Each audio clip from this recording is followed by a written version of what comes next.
Hello दोस्तों, समाज वाटिका channel में आप सबका स्वागत है। मैं विमल सर। आज हम बिहार बोर्ड एनसीईआरटी बुक कक्षा 8 विषय भूगोल के चैप्टर नंबर 3 को पढ़ेंगे। चैप्टर नंबर 3 में है खनिज और शक्ति संसाधन। तो हम सीधे चलते हैं इसके चैप्टर पर, यानी लेसन नंबर पाठ नंबर 3, खनिज और शक्ति संसाधन।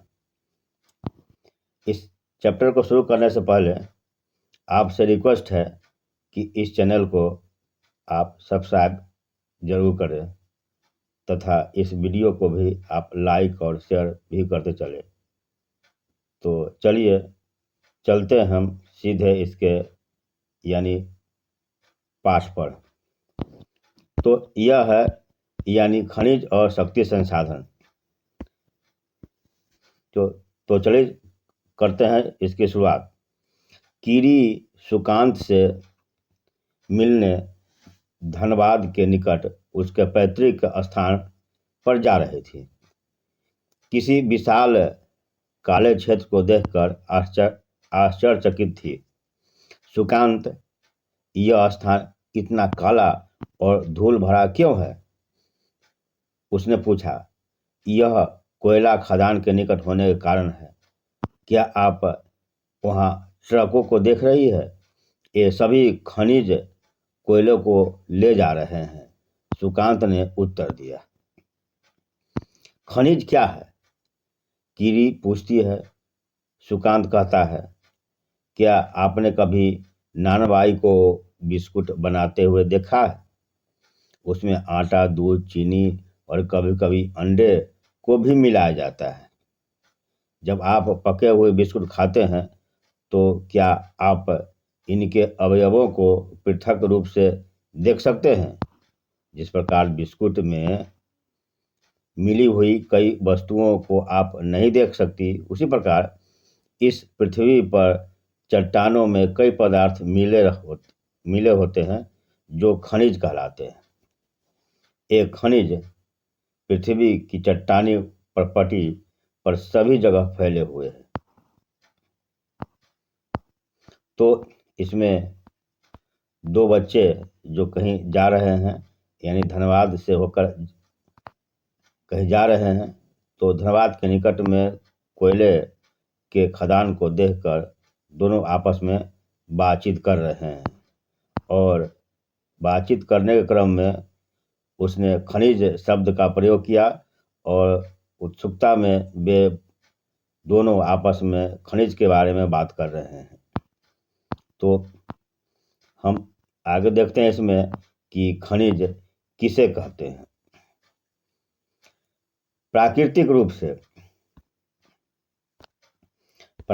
रूप से प्राप्त होने वाला पदार्थ जिसका निश्चित रासायनिक संगठन हो, वह एक खनिज है। यानी पृथ्वी के ऊपरी सतह या उसके नीचे वाले भागों में मिलने वाले वैसे पदार्थ जिसका एक निश्चित रासायनिक संगठन होता है, उसे हम खनिज कहते हैं। खनिज सभी स्थानों पर समान रूप से वितरित नहीं है। वे किसी विशेष क्षेत्र में या शैल समूहों में केंद्रित है। कुछ खनिज ऐसे क्षेत्रों में पाए जाते हैं जो आसानी से अभिगम्य नहीं है, यानी आसानी से हम वहाँ तक नहीं पहुँच सकते हैं और उसे हम प्राप्त नहीं कर सकते हैं। जैसे आर्कटिक महासागर, सन स्तर या अंटार्कटिका। तो यहाँ पर भी खनिज पाया जाता है, लेकिन उसके ऊपर बर्फों की मोटी परत बिछी हुई है, जमा है, इसके कारण उसे खोदना एक कठिन काम है। आगे हम देखते हैं इसमें कि क्या आप जानते हैं आपके भोजन में नमक और आपकी पेंसिल में ग्रेफाइट भी क्या है? वह खनिज से ही बना है, वह खनिज ही है।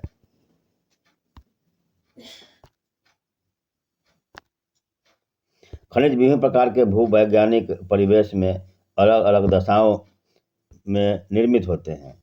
वे बिना किसी मानवीय हस्तक्षेप के प्राकृतिक प्रक्रियाओं द्वारा निर्मित होते हैं। वे अपने भौतिक गुणों जैसे रंग, घनत्व, कठोरता और रासायनिक गुणों यथा विलेयता के आधार पर पहचाने जा सकते हैं। अब इसमें दिया हुआ है कि खनिजों के प्रकार। उससे पहले बॉक्स में दिया हुआ है, जिसको हम देख लेते हैं। सेल किसे कहते हैं?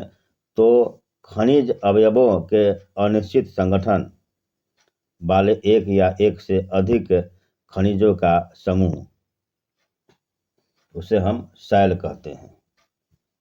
सेल जिससे खनिज का खनन किया जाता है, यानी सेल से ही खनिजों को निकाला जाता है, उसे हम अयस्क कहते हैं।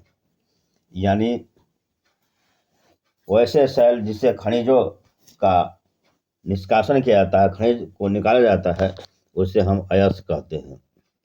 यद्यपि 2800 से भी अधिक खनिजों की पहचान की गई है। इनमें से केवल लगभग 100 अयस्क खनिज ही मान्यता प्राप्त है, यानी लगभग 100 के करीब जो है अयस्क जो है खनिज के रूप में समझे जाते हैं।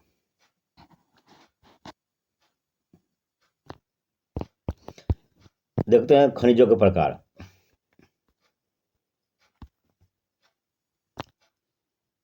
पृथ्वी पर 3000 से अधिक विभिन्न खनिज हैं। संरचना के आधार पर खनिजों को मुख्यतः धात्विक और अधात्विक खनिजों में वर्गीकृत किया गया है। यानी खनिज को हम दो वर्गों में बांट सकते हैं, एक धात्विक और दूसरा अधात्विक। फिर यहाँ पर दिया हुआ है, यानी खनिज को दो वर्गों में बांटा गया है, धात्विक और अधात्विक। फिर उसी तरह धात्विक को भी फिर दो वर्गों में बांटा गया है, लौह और दूसरा अलौह, यानी लोहे वाले और दूसरा बिना लोहे वाले। इसको विस्तार से देखते हैं कि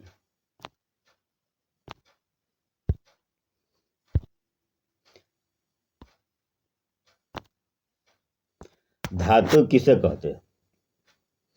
खनिजों में धातु कच्चे रूप में होती है। धातुएं कठोर पदार्थ है जो ऊष्मा और विद्युत को संचालित करती है, और इसमें विद्युत या चमक, इसमें द्युति या चमक की विशेषता होती है। यानी धातु या धातु खनिज ऐसे खनिज होते हैं जिसमें क्या होता है, काफ़ी अधिक कठोरता होती है तथा वह ऊष्मा और विद्युत का सुचालक होता है तथा उसमें चमक भी होता है।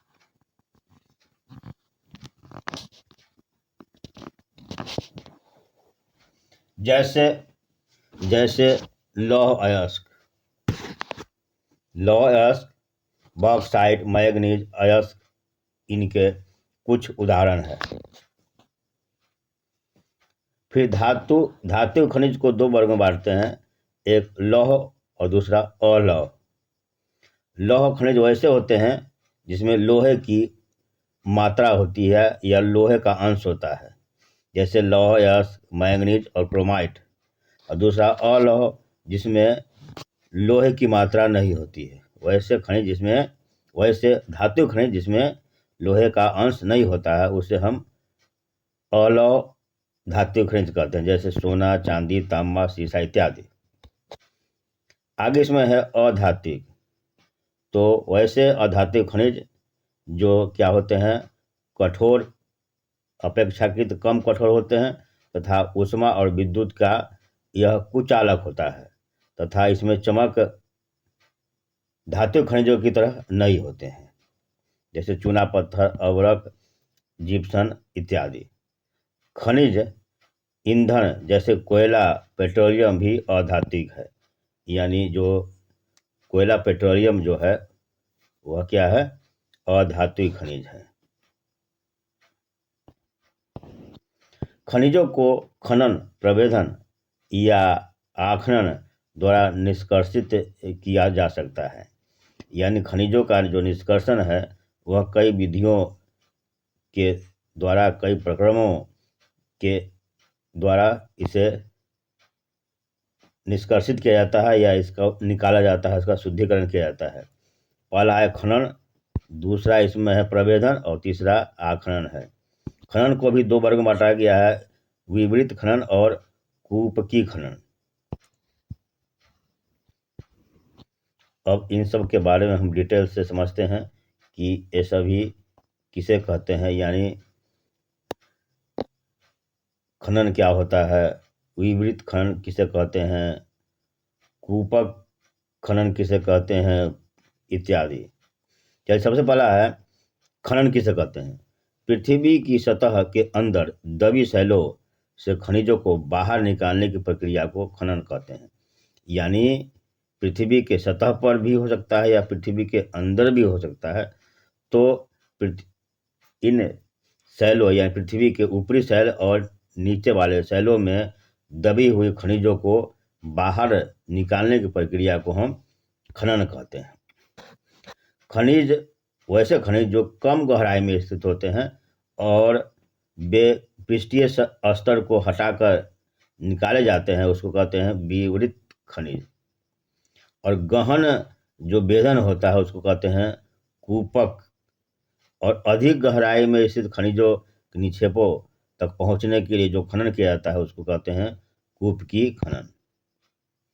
तो ये सभी महत्वपूर्ण है, इसे याद करना काफ़ी अनिवार्य है, इसे याद करते चलेंगे।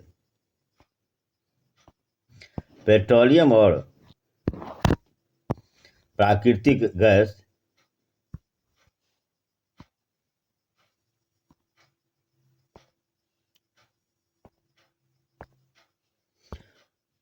धरातल के बहुत नीचे पाए जाते हैं। उन्हें बाहर निकालने के लिए गहन कूपों की खुदाई की जाती है, इसे प्रभेदन कहते हैं।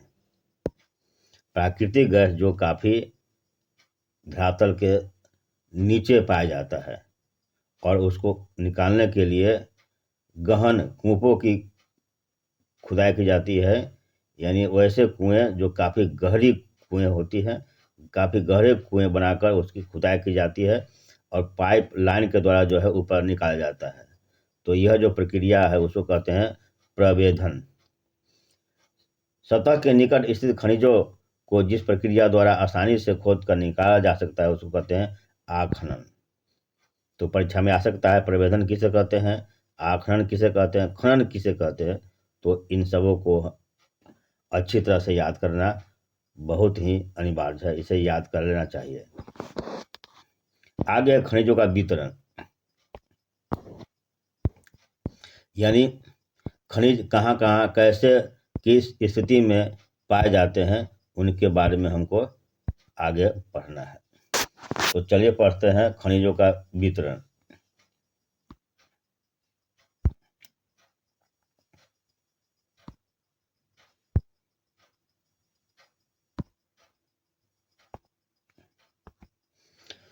खनिजों का वितरण, खनिज विभिन्न प्रकार की शैलों में पाए जाते हैं। कुछ आग्नेय शैलों में पाए जाते हैं, कुछ कायांतरित शैलों में, जबकि अन्य अवसादी शैलों में पाए जाते हैं। यानी शैलों को हम 3 वर्गों में बांट सकते हैं। पहला है आग्नेय शैल, दूसरा कायांतरित या रूपांतरित शैल और तीसरा जो है वह अवसादी शैल। तो इन तीनों शैलों में खनिजों का वितरण देखने को मिलता है। धातु खनिज आग्नेय और कायांतरित या रूपांतरित शैलों समूहों में मिलते हैं, जिनसे विशाल पठारों का निर्माण होता है, में पाए जाते हैं। यानी धातु खनिज जो है आग्नेय और कायांतरित शैलों से निकाले जाते हैं। उत्तरी स्वीडन में लॉयर्स, ओंटारियो कनाडा में तांबा और निकेल के निक्षेप, दक्षिण अमेरिका में लोहा, निकेल, क्रोमाइट और प्लेटिनम आग्नेय और कायांतरित शैलों में पाए जाने वाले खनिजों के उदाहरण हैं। मैदानों और नवीन बलित पर्वतों के अवसादी शैल समूहों में अधातुक खनिज जैसे चूना पत्थर पाए जाते हैं। बलित पर्वत यानी मोरदार पर्वत। फ्रांस के काकेशस प्रदेश में चूना पत्थर निक्षेप, जॉर्जिया और यूक्रेन में मैंगनीज निक्षेप और अल्जीरिया के फॉस्फेट संस्तर इसके कुछ उदाहरण हैं। खनिज ईंधन जैसे कोयला और पेट्रोलियम भी अवसादी स्तर में पाए जाते हैं। यह पूरा विश्व का नक्शा और इसमें लोहा, तांबा, बॉक्साइट तथा अन्य प्रकार के खनिजों का इसमें वितरण दिखाया गया है कि विश्व के किन किन महाद्वीपों में और किन किन देशों में ये खनिज पाए जाते हैं। तो कृपया इन चित्रों को देखकर समझ लेंगे और याद रखेंगे। आगे है कि विश्व में जो प्रमुख जो महाद्वीप है उनमें कौन कौन से देश है और उन देशों में यानी जो प्रमुख देश है जहाँ खनिजों का निक्षेप पाया जाता है, विभिन्न प्रकार के खनिजों का निक्षेप पाया जाता है, तो उनको हम बारे बारे से देखेंगे। लेकिन इसे हम अगले वीडियो में देखेंगे क्योंकि यह वीडियो और थोड़ा बहुत बड़ा हो रहा है, इसलिए हम इसको यहीं पर रोकते हैं, यहीं समाप्त करते हैं। तो बाकी के जो इस चैप्टर के बाकी के जो अनुच्छेद है उसे हम अगले वीडियो में देखेंगे।